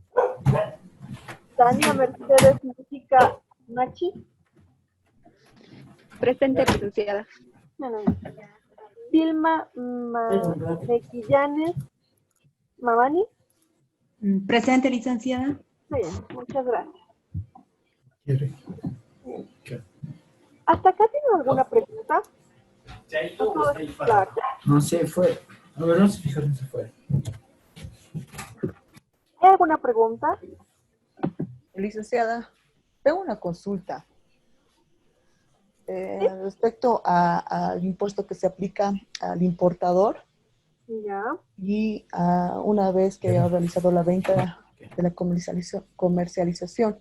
Ya. La pregunta va en el sentido de que como el importador, una vez que ha hecho ya la importación definitiva, ha efectuado el pago del tributo, ¿no es cierto? Que también es sujeto del IVA. Sí. Cuando efectúa la comercialización, también cuando genera la venta, en realidad también genera un débito, ¿no es cierto? No estaría pagando doble impuesto. Sin impresiones. Cuando estamos hablando de que la importación tiene que pagar necesariamente IVA, pareciera de que no hay una compensación y que doble. Hay que cambiar. Pero no es así, ¿ya? Lo que pasa No, es lo entonces, está bien así. Deme un segundo, vamos a ver si podemos. Es más, cuando se ha debido agotar, no es que se ha debido agotar ya. ¿Cómo podemos silenciarlos todos? Ahí está, muy bien. Okay. Entonces, estimada, lo que pasa es lo siguiente. Si viene una importación definitiva, estamos hablando de que sí o sí tiene que hacer un pago del impuesto y se hace un pago efectivo, ni siquiera es una deducción. Cuando nosotros estamos haciendo la venta, es como cuando nosotros compramos una mercadería en el mercado interno y lo vendemos, ¿sí? Hace me iba con que tenemos que tener mucho cuidado con todo lo que se acumula para poder hacer la deducción entre el IVA y en la compensación del IVA, ¿sí? Nosotros podemos sacar CDI porque pareciera que estamos perdiendo. ¿Por qué? Porque adicionalmente que vamos a pagar nuestro impuesto, vamos a pagar el IVA sobre esa mercadería que hemos adquirido. Sin embargo, al hacer la venta vamos a pagar el IVA, pues el débito fiscal IVA adicionalmente, ¿no? Como se me indica. Sin embargo, al momento de hacer la deducción fiscal, hay una parte, si quieren, que no solamente podemos o tenemos la obligación de declarar. Les había comentado de que cuando nosotros hacemos importaciones y exportaciones y reclamamos lo que son los CDI, hacemos una recuperación de ese crédito fiscal perdido, ¿sí? ¿Por qué es lo que pasa? Perdemos. De la misma forma parecería que pierden los exportadores. ¿Por qué? Porque un exportador, cuando vende, no genera débito fiscal. Hay un gravamen arancelario, pero que directamente se paga y no figura dentro de nuestra contabilidad ni tampoco en el formulario como débito fiscal IVA y que puede ser compensado con el crédito fiscal IVA. Ahí es donde juega el CDI, ¿sí? Todo eso que no podemos compensar por la importación y por la exportación se convierte en CDI. El detalle ahí es de que para eso tenemos que tener bien estructurado y bien respaldado estas transacciones, porque si no están bien respaldadas, lo que va a generar es una contingencia futura. Les había hablado de que hay dos maneras de sacar el CDI, ex ante y ex post.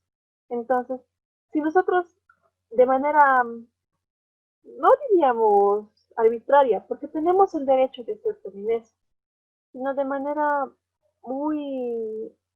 con mucha seguridad y certeza de que no hemos cometido ningún error directamente pedimos el CDI, que es una compensación y vale para pagar impuestos nacionales, estamos cometiendo o podríamos cometer el error de que haya cosas que luego de la fiscalización salgan y no se contabilicen para esos CDIs y terminemos de bien tener una determinación de deuda tributaria. Entonces, como le digo, no es que se genere una doble tributación, sino esa compensación se va a dar con CDI. Pero el CDI necesita necesariamente estar bien respaldado y cumplir con todo lo necesario antes de. Entonces, lo más importante es tener un buen respaldo. Si nosotros manejamos una contabilidad adecuada, podemos recuperar esto con CDI. Pero si no lo tenemos de esa manera, lo necesario para poder realizar la recuperación no va a ser dable. ¿Sí? ¿Hay alguna pregunta más? Licenciada, ¿es necesario entonces contar con ese certificado que denomina CDI? En ¿O realidad directamente se tendría que compensar, como usted lo había indicado? Es como una compra y venta, ¿no es cierto? Entonces, se estaría compensando, pero mi duda es si es obligatorio contar con ese certificado CDI. No, no es obligatorio. El CDI en realidad es un derecho que tú tienes como contribuyente. Si tú crees que tienes derecho, porque el CDI tiene ese nombre, Certificado de Derecho Certificado de Derechos Tributarios, no recuerdo el nombre, pero el CDI es un certificado de derecho y te sirve como moneda en impuestos. No es obligatorio sacarlo, pero es un derecho que tú tienes. Tienes el derecho de hacerlo. Que lo hagas o no lo hagas es una decisión tuya. Tienes ese derecho. Lo único que sí que cuando optes a tu derecho, tienes que haber respaldado bien esa solicitud para poder recuperar, entre comillas, dinero, porque no es dinero lo que te va a dar, sino el CDI, que vale como dinero en impuestos, no es dinero, que es una recuperación, que es evitar que tú pierdas. Pero esto es un derecho, no es una obligación. O sea, si tú no lo haces, bueno, tú no lo hiciste. Y además, para hacer ese tipo de contabilización y poder hacer ese tipo de recuperación, tienes que necesariamente hacer tu formulario 210. Hay que distinguir, ¿no? Tenemos el formulario 200, el 210. El 200 es para ventas en sí, en el mercado interno. Y el 210 es para ventas en el exterior, con exportación. ¿Sí? Entonces, hay que tener clara esa figura. Porque si nosotros queremos hacer esa recuperación, porque tienes razón, Nilda, pareciera que nosotros estamos perdiendo. Pues tenemos ese derecho, pero ese derecho implica muchas responsabilidades. Si tú quieres recuperar esto, tienes que tener una buena contabilidad, tener muy buenos respaldos y poder de esa manera pedir los CDI. Si no tienes esos respaldos necesarios, pedir el CDI es generarte una fiscalización innecesaria. ¿Sí? Entonces, no sé si está aclarada tu duda. Sí, licenciada, gracias. No, usted. Muy bien. Entonces, continuemos. Estamos hablando de la cesión de bienes. Entonces, decíamos que la cesión de bienes es una transmisión. Me imagino que, estimo que alguna persona entre ustedes alguna vez ha tenido la fortuna o infortuna, todo depende de cómo se determine esto, de tener una declaratoria de deuda y hacer una transmisión de bienes. Cuando estamos hablando de la cesión de bienes, estamos específicamente hablando de la transmisión de bienes a título gratuito o oneroso. Es decir, estos bienes no son una venta, ¿sí? Hay que recordar, hay que tener en cuenta de que para hacer una venta, siempre hay que tener en cuenta de que se está generando un lucro, ¿sí? Si no se genera ese lucro, si es el título oneroso, entonces pierde esa característica para ser un sujeto, ¿sí? Porque dentro de los sujetos no nos dice todos los que transmitieren, sino todos los que realizaren ventas, ¿me entiendes? En ningún momento se habla solo de transmisión, sino también de venta, es decir, de que exista realmente un fin de lucro en esta situación, ¿sí? Por eso es que la cesión de bienes es diferente.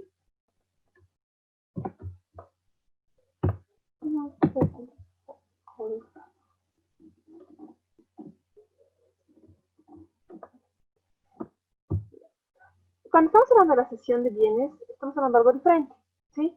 La cesión es la transmisión del bien que, por la naturaleza de la transmisión, no está o no es aplicable o no le alcanza el IVA, ¿sí? Quiero que tengamos esto bien claro. Cuando hacemos la transmisión de cualquier tipo de bien, podría parecer que estamos haciendo una venta o que estamos comprando, pero no es así. ¿Por qué? Porque nosotros en realidad simplemente le estamos dando a otro tercero ese bien sin que esto ni nos resulte ni nos involucre un lucro como tal, ¿sí? Entonces, al hablar de esto, estamos dejando claro de que por la naturaleza onerosa, gratuita de esta transmisión de bienes, no es aplicable, no es alcanzable al IVA. ¿Por qué? Porque no va a ser una actividad económica, ¿sí? Entonces, hay que tener claro lo siguiente. ¿Hay excepciones al IVA? Sí, hay excepciones, ¿sí? Las excepciones o las excepciones son diferentes a los bienes grabados con tasa cero, ¿sí?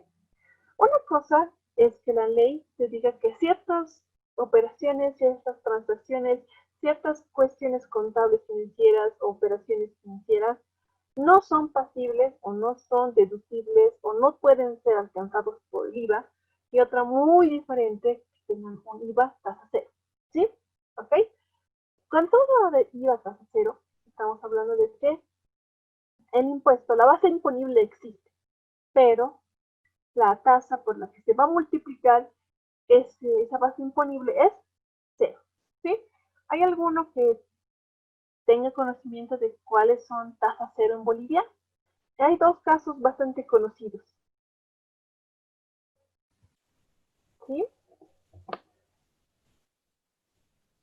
¿Son grabables a tasa cero los libros, licenciada?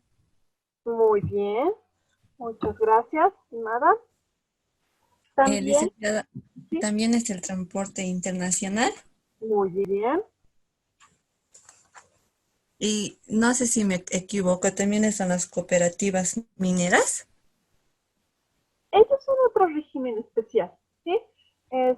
Ellos no es que no estén alcanzados por el IVA, pero tienen una deducción de los impuestos muy diferente a la normal, ¿sí?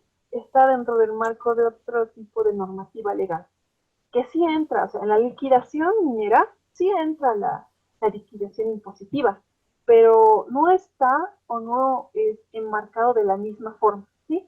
Esto van a llevarlo cuando avancen en la parte de tributos mineros y van a hacer un análisis de la 535, que es la ley minera, la nueva ley minera, ¿sí? Que cambia no solamente la manera en que se tiene que hacer la deducción fiscal, sino incluso la manera en que se tiene entendido el sentido del impuesto, ¿sí?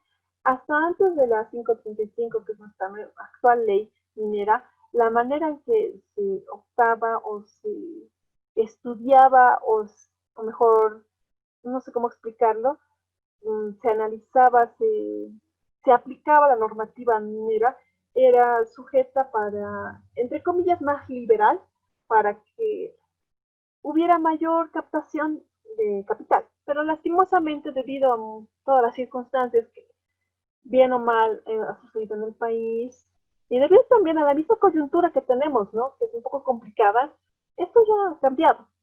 Sin embargo, la nueva ley minera sí hace contemplación de lo que es en la parte tributaria. No es que tenga tasa cero, sino que la manera en que calcula la tasa es mucho más complicada, mucho más difícil.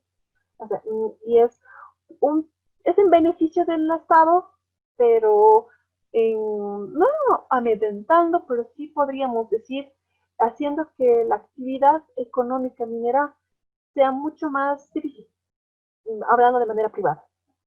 Los cooperativistas es otro tema, incluso podríamos decir que casi salen de las líneas del marco, incluso de la 535, que sí se incluye, pero que dentro de la misma normativa que manejan es diferente, ¿sí? Las cooperativas mineras, si bien sí están sujetas a la HAM, que es la autoridad jurisdiccional de cuestiones mineras, la maneja en otra área, ¿sí? Entonces los cooperativistas prácticamente sí, no pagan impuestos como tal. En eso sí te puedo dar la razón. Pero las empresas mineras, sí, porque en la liquidación sí se atañe esto. Y como te digo, cuando hagan el análisis dentro del módulo correspondiente, van a profundizar.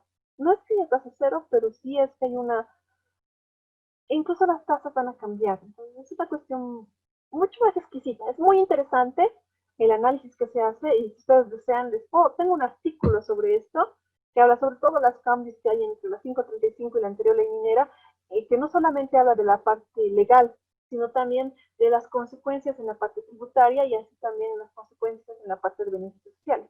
Eso se los puedo colgar, no sé si están de acuerdo, me lo dicen al finalizar la clase, y se los cuelgo también junto con otra información más. Como les digo, les voy a pasar toda la información que tengo acumulada, almacenada de impuestos, todo lo que ellos sacan impuestos, entonces más les voy a dejar, ¿sí? Volvamos al tema, estamos saliendo un poco. Estaba bien, la tasa cero es aplicable para libros y para transporte internacional. Los libros y actividades culturales es un tema más de cuestión social, ¿sí? Hay que ser muy honestos con nosotros mismos y también hay que ser realistas. Los números, las estadísticas no mienten. Como dicen, los números fríos son lo que son. Y lastimosamente toda Latinoamérica y parte de Centroamérica, y diríamos incluso Norteamérica, porque México es parte de esto, tenemos unos índices de analfabetismo bastante altos, pese a de que tenemos una economía mucho más estable o por lo menos no tan en declive como podríamos imaginar, pero aún así tenemos una tasa bastante alta de analfabetismo. Tenemos no el menor índice, pero sí de los mejores índices de lectura, es decir, como países en general, muy gran parte de Latinoamérica, Centroamérica y, como les digo, México, incluido toda Latinoamérica básicamente, no nos apetece leer, ¿sí? Y esto es como un fomento a la lectura. No tener que pagar impuesto al IVA es un beneficio para el vendedor, porque el comprador, si bien es tasa cero, puede utilizarlo para su deducción. Es cierto que el problema está o radica en que no se toma de la misma manera, ¿sí? El vendedor tiene el beneficio de no tener que pagar el IVA. Ese es el mejor o más amplio beneficio, que es un fomento para que la lectura crezca. ¿De qué manera? Ampliando la producción. Entonces, ese índice de tasa cero es para eso, para fomentar. De la misma manera que el ICE, o sea, el impuesto al consumo específico, que graban ciertos artículos que nosotros sabemos cuáles son, es para no fomentar el consumo de esos productos, ¿sí? Que nosotros sabemos que son alcohol y tabaco, y algunos otros productos más que no son demasiados, pero básicamente es alcohol y tabaco. Entonces, el ICE es como un amedrentamiento, no, como para decirnos, no lo hagas, te vamos a cobrar más impuestos y es menos deducible y vas a tener mayor carga tributaria. Entonces, no lo consumas, no lo importes, no lo vendas. En cambio, la tasa cero es un incentivo. Te está diciendo, no te voy a cobrar impuestos, te va a servir para la deducción fiscal en el caso del comprador, entonces compra, produce, haz. Está enfocado a eso, ¿sí? Sin embargo, el resultado no ha sido el más óptimo. En los últimos años, las más grandes editoriales de nuestro país, con excepción de las que trabajan con el Estado, que son básicamente, si no me equivoco, es que no han cambiado, pero la última vez estaban siendo La Hoguera, luego Financiera, uno que estaba por la Butch, no recuerdo el nombre, siempre se me escapa, y una editorial más. El resto de las editoriales o están en proceso de declive o se van a cerrar. Pongamos a pensar, por ejemplo, en la librería Yachaywasi, que está cerca de la Universidad Mayor de San Andrés, cerca de la UMSA, cerca del Monobloc, que antes también tenía su editorial, pero ahora solo se dedica a la venta de libros. Y siendo honesta, cada vez parece que, o bueno, antes de toda la pandemia, yo fui, la última vez era una cuestión, es una cuestión de que ya no había un consumo como tal. A veces es parte de, ¿no? Entonces, esa tasa cero era para incentivarlos. Ahora, al respecto de la tasa cero de los transportes internacionales, es por lo siguiente. Recuerden lo que habíamos hablado sobre que hay importaciones definitivas y transitorias, ¿no? También dentro de esto hay que entender que hay gastos que son dentro y fuera del país, ¿me entienden? Por ejemplo, vamos a ponerlo de esta manera. Bueno, estamos en Bolivia.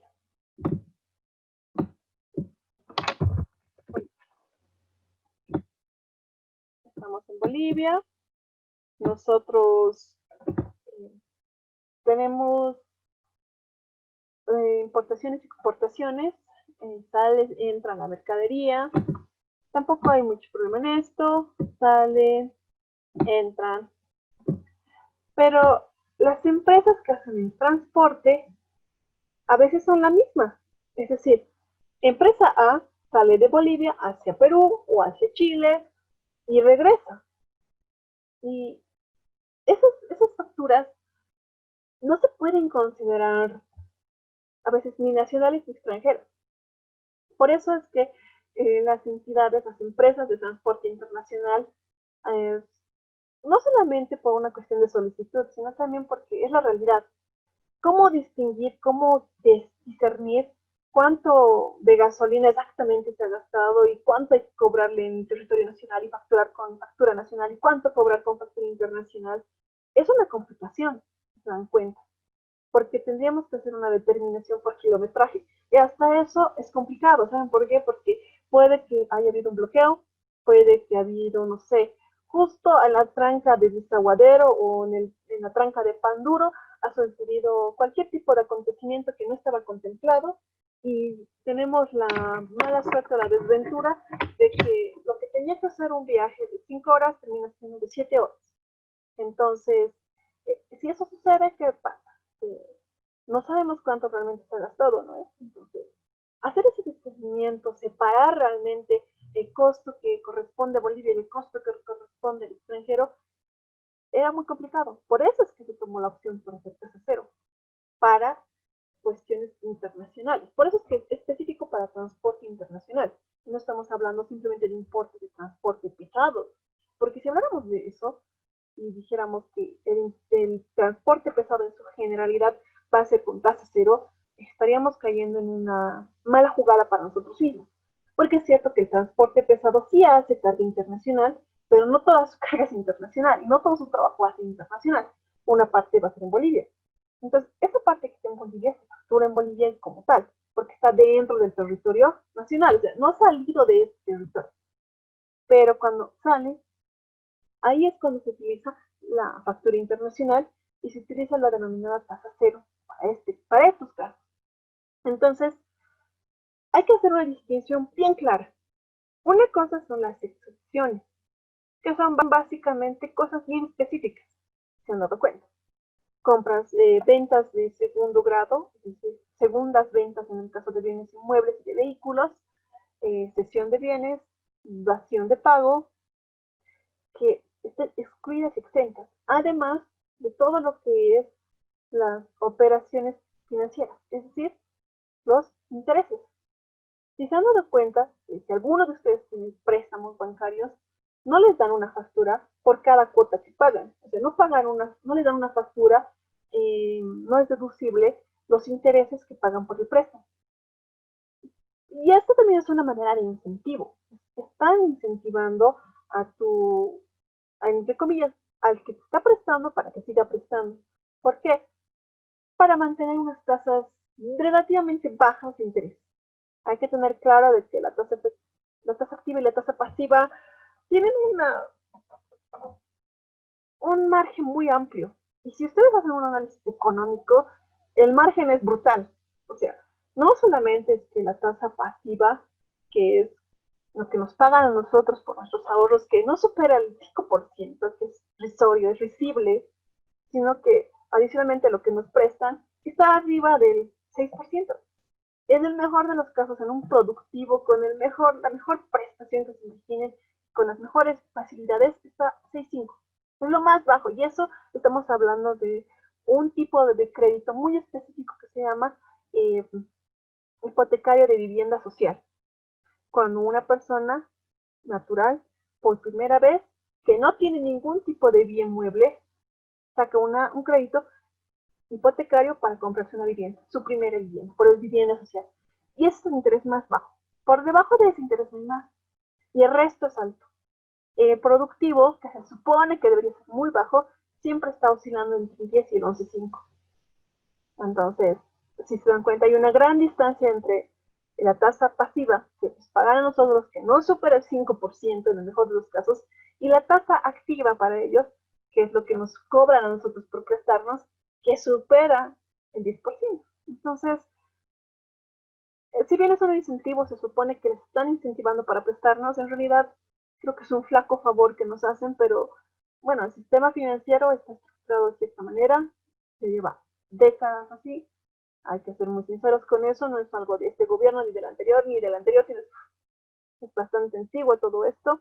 Y la ASFI hace controles, a veces uno puede sentir que no son lo suficientes, pero esto es una cuestión de susceptibilidad. Nosotros no podemos decir, sí, está perfecto que hayan hecho así, o no, está muy mal.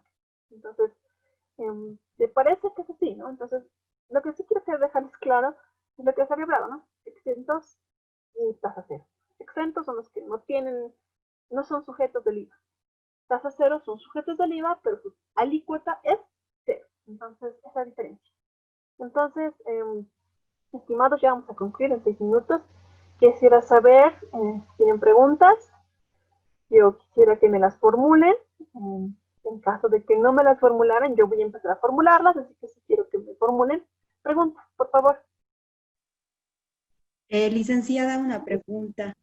En la cesión de bienes de un inmueble, por ejemplo, ¿está exento el IVA, pero también está exento el impuesto a la transferencia? No.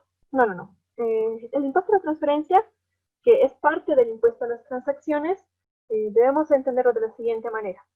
En el caso de una cesión de bienes, una transmisión gratuita de bienes, no hay un pago del IVA porque no hay un lucro como tal, pero el impuesto a las transacciones tiene si quieres, un sujeto diferente, un poco más amplio, y habla de las transacciones. No te está hablando de transacciones lucrativas, sino de transferencia, de transacción como tal. Solamente que en la misma normativa te especifica que hay impuestos nacionales y locales. En el caso de las transferencias de bienes muebles, a no ser que sea la primera vez que se está haciendo la venta del bien, o sea, la primera vez que se vende, se construye y se vende el bien, con excepción de esa primera vez, que sí se hace la factura y se hace el IVA y el IT, como siempre lo hemos hecho, las siguientes veces ya no, sino que pasa a ser parte de la adquisición de lo que es los impuestos locales municipales, ¿sí? Dentro de la normativa tributaria, que ustedes han debido hacer un repaso o un análisis, han debido discernir que hay 3 niveles bien claros de impuestos. Impuestos nacionales, que no solamente es impuestos nacionales como tal, sino la aduana. Los dos son entes reguladores nacionales, ¿sí? Luego está lo que son los entes administradores tributarios municipales, departamentales y lo que son regionales. Ahora, estos de los regionales en realidad son circunscritos a un tipo muy específico de conformación de estado o localidad, podemos decir. Porque esto solamente existe en la parte sur del país, ahorita no recuerdo cómo se llama, provincia Gran Chaco, si no me equivoco, que son considerados como una región, que ellos pueden sacar sus normativas tributarias, que no tienen que ser dobles. O sea, la escala de normativa tributaria te dice de que todos los impuestos pueden generarse, nacionales, departamentales, municipales y los regionales, pero mientras no haya una doble tributación, es decir, mientras no se imponga o no se haga un impuesto doble, es decir, anatocismo, ¿sí? O sea, anatocismo financiero es cuando sacas doble interés. En este caso sería un anatocismo tributario, cuando te impide la norma de que 2 veces cobres tributo por el mismo hecho generador, ¿sí? Por fuera de eso te permite. Entonces, la primera vez que se hace una transmisión de bien mueble, estamos hablando de lo que es una venta de un bien. Eso entra a la parte de sí, nacional, ¿ya? Y eso se regula como normalmente se hace. Cuando hay una cesión de bienes, ya no entra al sí, sino entra al municipal. Y el municipal te cobra por esa transmisión de bienes. Y es el impuesto a las transferencias, ¿ya? O a la transmisión de bienes. Entonces, eso sí tiene. Y tiene la misma connotación que el de 3%. Entonces, sí tiene un impuesto. Pero no es nacional, es local, es municipal. Y en algunos municipios no existe, ¿sí? Esto es, pues, la tuición municipal es bastante especial.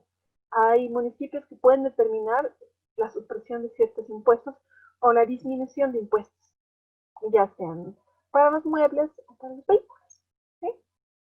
¿Hay alguna pregunta más? Muchas gracias, licenciada. No se preocupe. A usted las gracias por la pregunta. Muy bien. ¿Alguien más que quiera preguntar?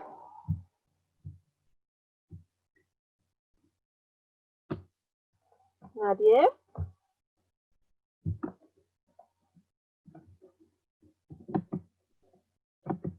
¿Están seguros que nadie más quiere preguntar? Ya, muy bien. Yo voy a preguntar. Vamos a hacer 2 preguntitas. Y, a ver, vamos a hacerlo por la lista. Vamos a hacer a 12. Margarita Graciela Quiroga Cusi. Aquí, licenciada. ¿Cómo está, Margarita? Una consulta. Hemos hablado de la alícuota del IVA, ¿verdad? Entonces, quiero que me diga qué diferencia existe entre la tasa activa y la nominal. Perdón, Lisa, no lo escucho muy bien. Su audio está entrecortado. No se preocupe. Quería preguntarle cuál es la diferencia entre la tasa nominal y la tasa efectiva cuando estamos hablando de la alícuota. Es bastante sencillo. Hola. Hola, ¿me escuchan? Hola. Dicen. ¿Es usted o todos los compañeros no me están escuchando? Ya, a ver. Licenciada, comentarle que tiene un tono de fondo como si hubiese una trompeta o un bombo, no sé, como si estuviese golpeando algo. Y se escucha entrecortado, eso pasa desde el inicio. No sé si los demás compañeros también han tenido ese problema. Bueno. Era que me digan eso desde el principio, hubiéramos corregido eso. No sabía eso, les había preguntado si había algún problema. Ya, bueno. Licenciada, yo no tuve ningún problema con el audio. Ok. Ya, a ver, para mañana vamos a corregir eso. Voy a, si no hacerlo con audífonos, yo creo que tal vez eso va a evitar el audio con fondo. En cualquier caso, ya es la hora de conclusión de la clase. Voy a colgar el link para hacer el Kahoot para el día de mañana. En cualquier caso, si no, voy a tratar de agregarlos de manera individual y mañana hacer el Kahoot. Quiero hacer una evaluación y el miércoles analizar los resultados sobre los conocimientos que han adquirido en los 2 primeros módulos. Es muy importante que si existe algún vacío es reforzarlo, es el momento de reforzarlo antes de que sigan avanzando, porque son 10 módulos, entonces estamos todavía empezando y se puede reforzar. Y se puede reforzar con nuestro mismo impuesto, que es el IVA. El IVA es un impuesto bonito, sencillo, que todos lo hemos visto, que todos lo hemos tenido y que necesariamente lo vamos a ver en cualquier momento de nuestras vidas. Entonces, para mí es muy bueno, es muy importante que ustedes puedan reforzar todos los conocimientos que ya tengan y adicionalmente a eso poder avanzar sobre esta misma materia, ¿sí? Entonces, para el día de mañana les voy a dejar lo que es un foro para el día de mañana con 2 preguntas. Y para el día jueves, igual, un foro con 2 preguntas. Estos pueden responderlos en cualquier momento. No necesariamente tienen que estar conectados conmigo para que respondan. Pero les sugiero que lo hagan temprano para que podamos evaluar las respuestas. Es mejor tener varias respuestas, poder leer. La idea de un foro, básicamente, no solo es responder las respuestas, sino que también debatan entre ustedes si están de acuerdo o no con las opiniones, porque un debate es eso, un foro de debate es ese tipo de actividad mediante la cual ustedes van a reforzar el conocimiento a través de un choque de conocimientos, de un choque de ideas. Entonces, los foros van a estar a partir de mañana. Espero leer sus comentarios, veamos qué tienen para decirnos respecto a lo que se va a preguntar. El día viernes voy a visitar el cuestionario de evaluación de esta primera semana y mañana o el miércoles ya voy a habilitar, vamos a hacer un trabajo final grupal y voy a habilitar 4 grupos de 5 personas y 1 de 6 para hacer el trabajo. Va a ser dentro de la misma plataforma, así que no se van a tener que preocupar. Cada uno puede hacerlo en el momento que quiera porque van a hacer un wiki. El wiki es una herramienta dentro del mismo Moodle que nosotros usamos y donde ustedes pueden armar un trabajo de investigación. Entonces yo les voy a dar las partes mínimas, que son las de siempre, y sobre eso van a trabajar. Claro, los 4 grupos van a tener temas independientes y van a tener desde mañana o el miércoles máximo tiempo hasta la siguiente semana para hacer. Cada uno puede ir llenando como mejor desee. Ahí se pueden añadir enlaces a videos, se pueden añadir imágenes, diapositivas no, pero sí imágenes de diapositivas, contenido. Por favor, espero de ustedes que me pongan todas las referencias. También espero que la mayor parte, o al menos una parte de la introducción sea de sus propias palabras y no copia de otros sitios. Entonces, el miércoles hablamos sobre el trabajo grupal, sobre los detalles y qué preguntas van a tener para poder hacerlo, ¿sí? Entonces, eso sería todo. Buenas noches. Espero que les haya agradado esta primera sesión. El miércoles tendremos la segunda. Y muchas gracias a todos por su tiempo.